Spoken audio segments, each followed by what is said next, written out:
общем, компания предоставляет тебе возможность 20% внести и остальную часть оплачивать рассрочку. Корпорация эмелерде ипотека барбы? Какой-то бир сумманы акчаны салып туруп, анан кийин бир недвижимость алып, анан калганын бөлүп төлөбү? Ооба. Корпоратив деген уюмдагы иштеген адамдар болот го. Для нашего общества-то хорошо или плохо? Хорошо, потому что все молодые семьи сталкиваются с тем, что у них нет своего дома. И это выгоднее, чем оплачивать квартплату каждый месяц.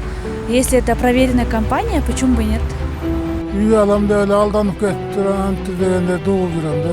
Андай болот. Анан билбейм, азырынча неберелерим жаш. Угуп атам, бирок өзүм лично кызыккан жокмун. Кызыккан. Анда өзүңүздүн үйүңүз бар окшойт да?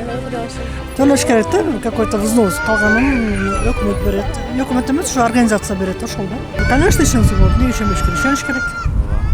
Эми жаштарга жакшы эле болмок. Салып берсе. Бирок ошого жаракчы стоящий жумуш керек да. Эми алалы деп эле жүрүшөт, бирок стоящий жумуш жок да азыр. В сообществе могут также быть честные и нечестные люди, так что я кооперативу не доверяю. То есть, например, человек, кроме себя самого, он надеяться на других не может. Телевизордон көрүп жүрөм көбүлөчү. Анан буга ишенсе болот. Бул алдабайт эч качан. Көбүлө бир тууганда кыргыз, бир тууганда иштеп жүрөт. Мен өзүм азыр квартирада турам, айында 4 миң төлөйм да. Калсырда турам, калса бордо тараптача.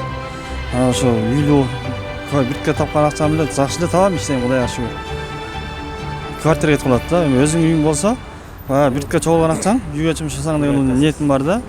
Бала чакаңа кетсе, чогулса бир көрүптүн жумушун бүтсө деген сүйүнүп карасың го, көрүптүн ойлогон максатыңа жетсе.